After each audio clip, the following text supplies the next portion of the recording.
Voltei.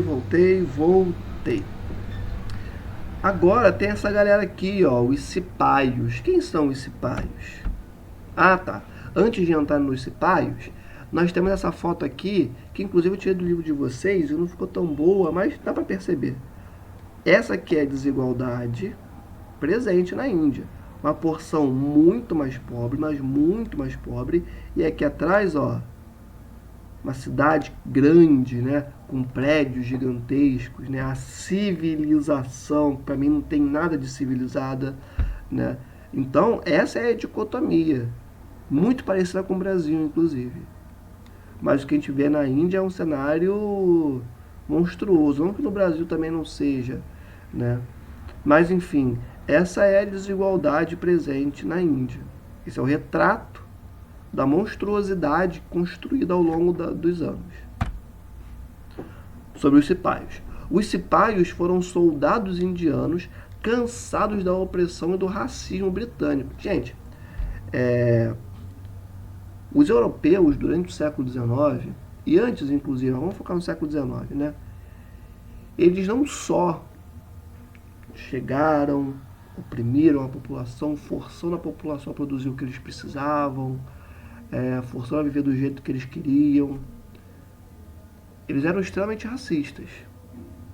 Inclusive o racismo que a gente conhece hoje em dia, quem criou foi o europeu. Mas isso é um papo para uma outra aula. Extremamente racistas. Humilhações, abusos, enfim, tudo que vocês possam imaginar existia na Índia. Vou fazer uma comparação. Na China, durante a ocupação de países europeus e também do Japão, que o Japão foi um dos principais países também imperialistas na Ásia, no período entre guerras, ou seja, entre a Primeira Guerra Mundial e a Segunda Guerra Mundial, o Japão foi um dos países que mais oprimiu povos também.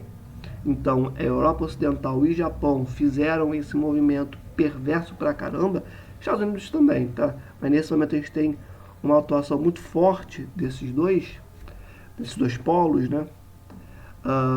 E aí, falando especificamente sobre a China, existiam cartazes, né, em portas de estabelecimentos que dizia: é proibida a entrada de cachorros, e do lado é proibida a entrada de chineses. Algo muito semelhante aconteceu com a Índia, tá? Então, é muito característico isso, né? Nos países que foram colonizados, que eram colônias, até hoje o racismo é muito forte. Quem trouxe esse racismo? Quem construiu esse racismo? Ele surgiu do nada? A natureza olhou assim, estalou o dedo e falou: faça-se o racismo. Não. Alguém criou isso. E quem criou foi o europeu. Aqui na Índia, que é a nossa aula de hoje, mais especificamente o inglês. Então, os cipaios eram soldados e estavam olhando aquilo falando: cara, papo reto mesmo. Cansei disso. Cansei. O maluco nem me conhece. Chega aqui, bota o dedo na minha cara e fala que eu não sou gente. Oprime e abusa meu povo. Diz o que a gente tem que produzir. Acaba com a nossa indústria. Não.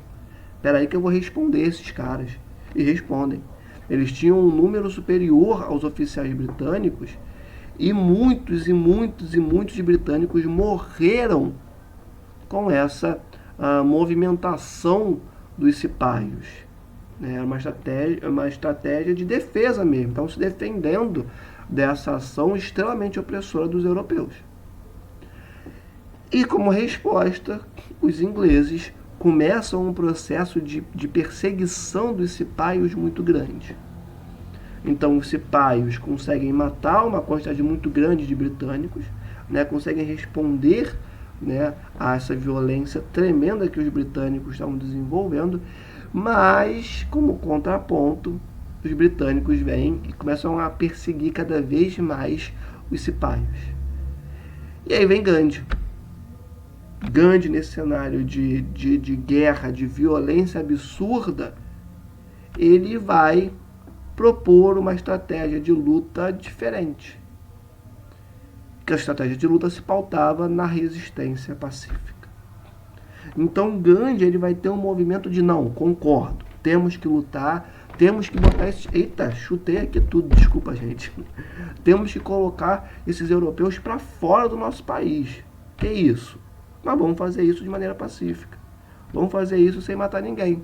Como que Gandhi articulava isso?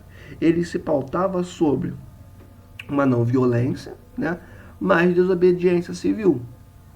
Ele incentivava os indianos a não pagarem os impostos, a não usarem produtos ingleses e a não obedecerem às leis impostas pelos britânicos. Então Gandhi chegou e falou assim, galera, chega aí, chega mais, vou dar um papo para vocês, contar uma parada que eu pensei aqui muito louca. Vamos deixar de pagar os impostos? Vamos deixar de usar os produtos dos ingleses? Vamos deixar de obedecer às leis deles?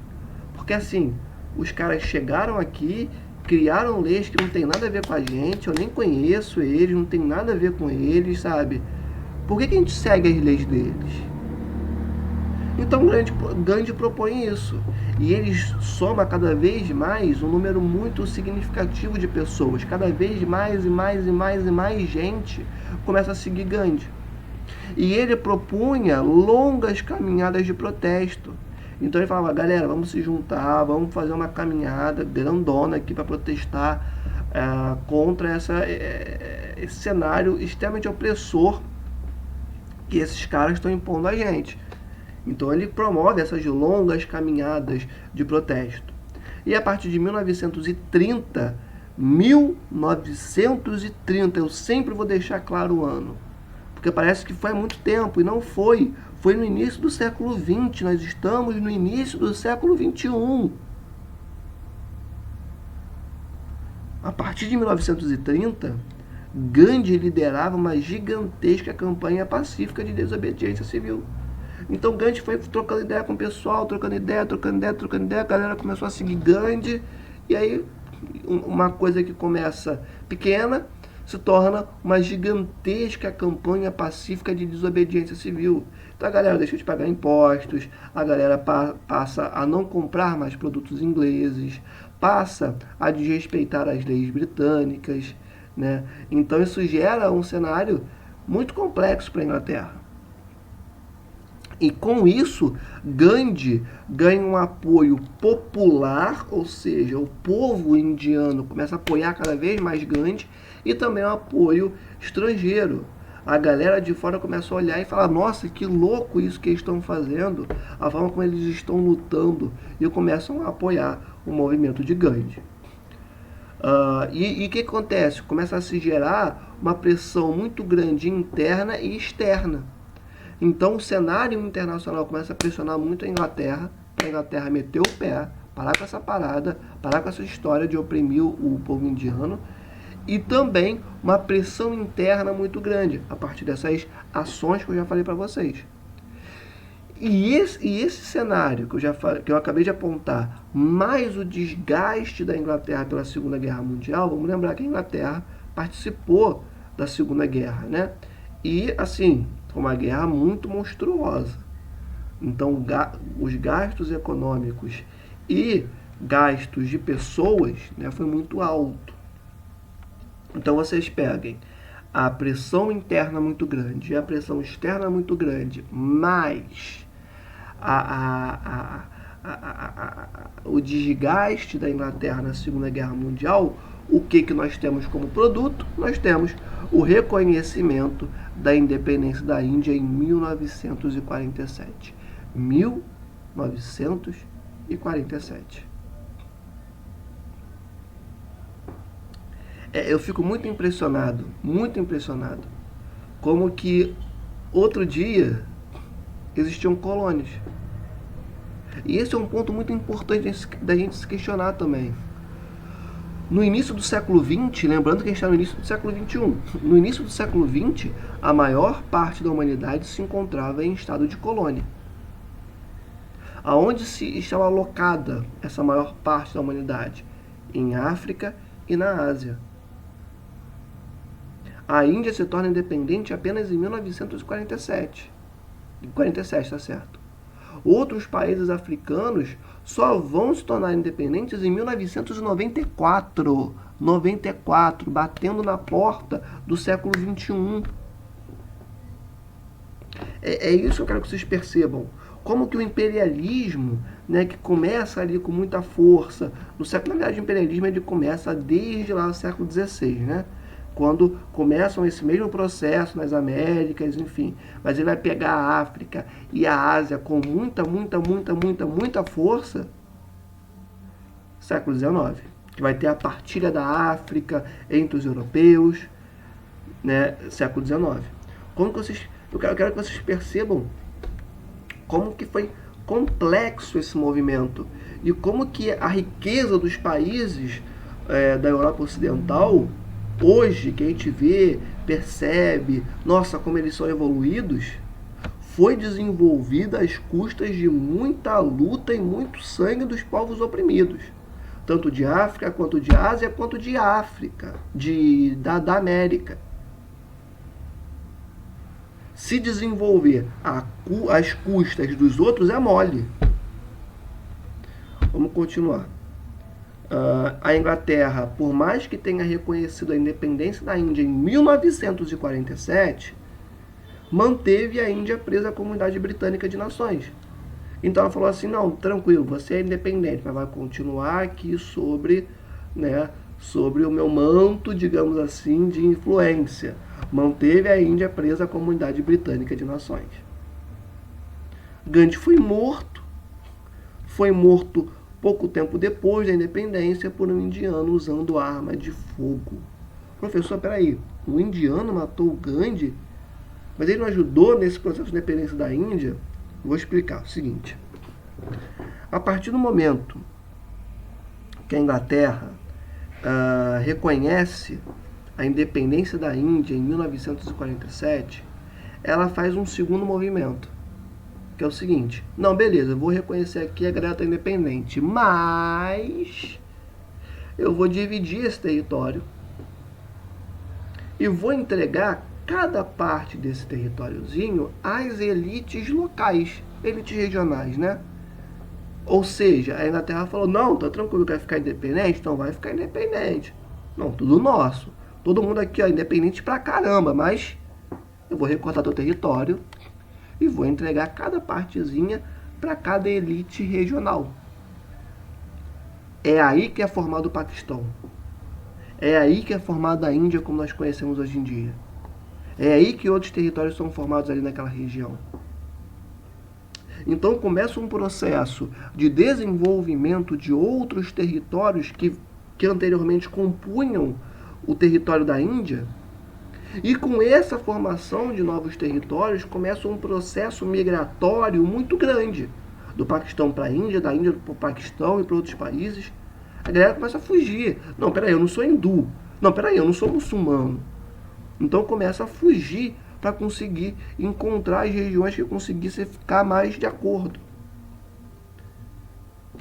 E com esse movimento, vários muçulmanos começam a brigar com hindus, que acontecia há um tempo, inclusive. Porque esse movimento migratório vai incomodar algumas etnias. Começam a brigar, um movimento muito nacionalista. Não, pô, eu sou hindu, eu sou indiano. Você é muçulmano, você segue o islamismo, você não é daqui. E o mesmo discurso do outro lado, não, eu sou islâmico, você que é hindu, sai daqui.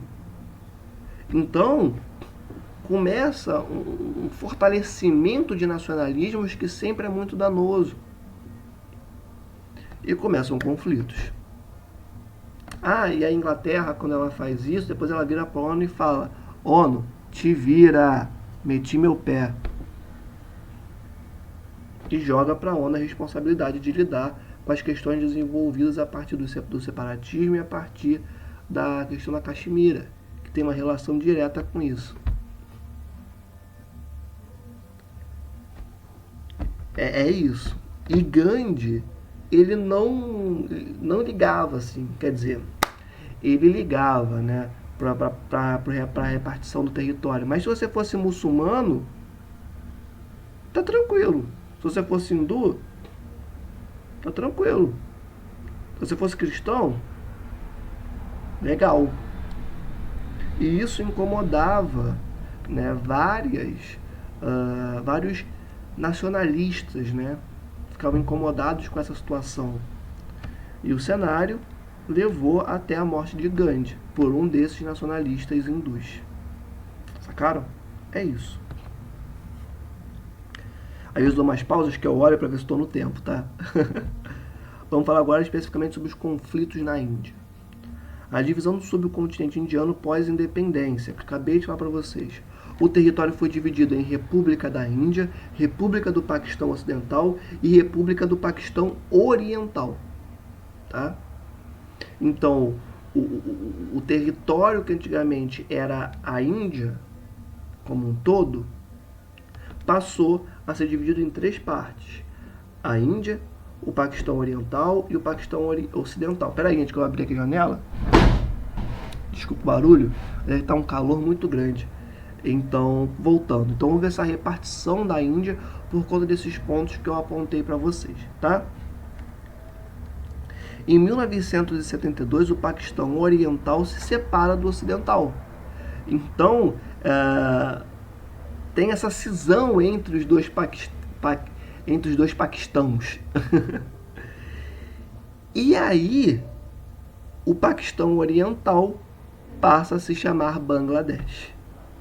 Então, essa é a história da formação de Bangladesh, que vem desde lá de trás por conta dessa fragmentação do território indiano a partir da independência de 47, em que a Inglaterra divide esse território e aí é formado a Índia, a República do Paquistão Ocidental, a República do Paquistão Oriental. Os dois Paquistãos cortam relações e um se transforma em Bangladesh, mais especificamente o Paquistão Oriental. Beleza? Então essa é a conjuntura. Agora vamos falar da Caxemira. O conflito da Caxemira, a questão da Caxemira é algo que incomoda o mundo até hoje, tá? Porque é literalmente um cenário que pode levar a uma guerra nuclear. Vamos ver como é que isso daí acontece. A região vem sendo disputada por Índia e Paquistão desde a independência. Então, desde a independência, esse território vem sendo disputado entre Índia e Paquistão. E lembrem-se, falou de Caxemira, tem que lembrar da Índia e tem que lembrar do Paquistão. E depois a China, tá? Mas eu falo daqui a pouco sobre isso. Mas os dois países principais nesse conflito são Paquistão e Índia. Os principados que governavam a região da Caxemira tinham uma certa autonomia. Lembra que eu falei das elites regionais, para quem a Inglaterra entregou as regiões? Entregou as porções do território que foram divididas por ela? Então, eram esses principados. Então, os principados que governavam a região da Caxemira tinham certa autonomia. Então, eles tinham alguma autonomiazinha ali. E um marajá hindu da região, um desses príncipes da região, decidiu se integrar à Índia. Então ele falou assim: vou me integrar à Índia.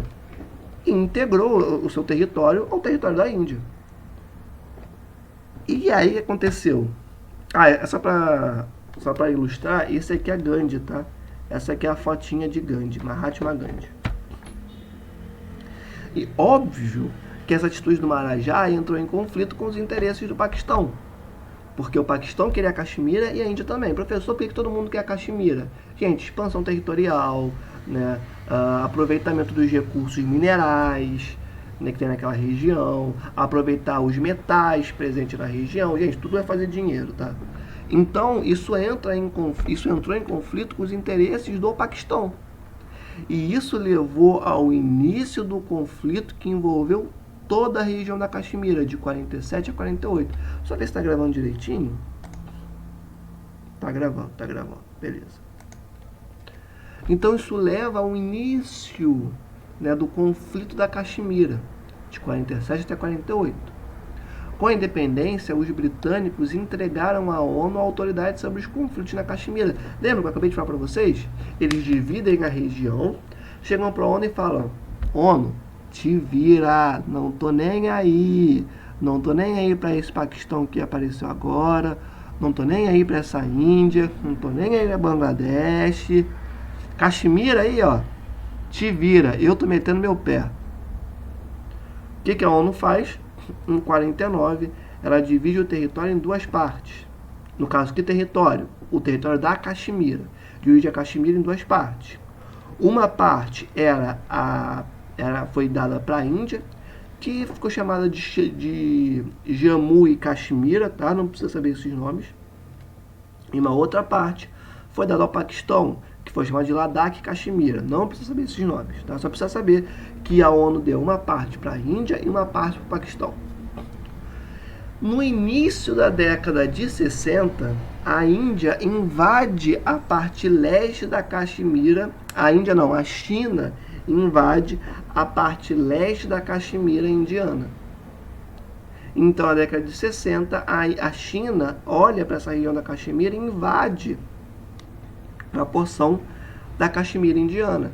E por que ela fez isso? Além de ser uma região estratégica, é uma região que a China já reivindicava para o seu território há um tempo, que dizia que era dela e que também perdeu por conta de movimentos europeus nessa região, enfim. Olhou e falou, é meu, pegou.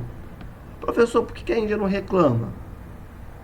Gente, porque a China é a China. A China é a segunda maior economia do mundo.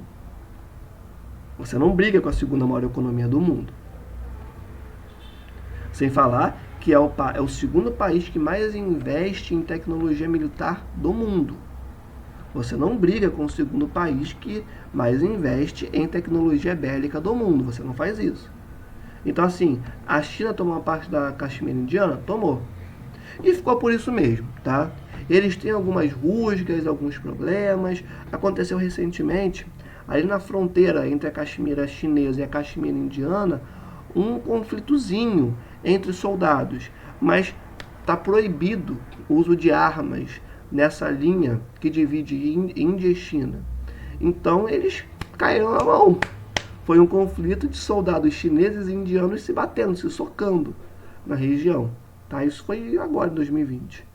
Então, tem rusgas ali, mas não tem um cenário, né, em que a Índia vai avançar sobre a China. O discurso às vezes fica um pouco mais forte, não, mas a China nos invadiu, temos que agir contra isso, mas nada de fato ocorrendo, tá?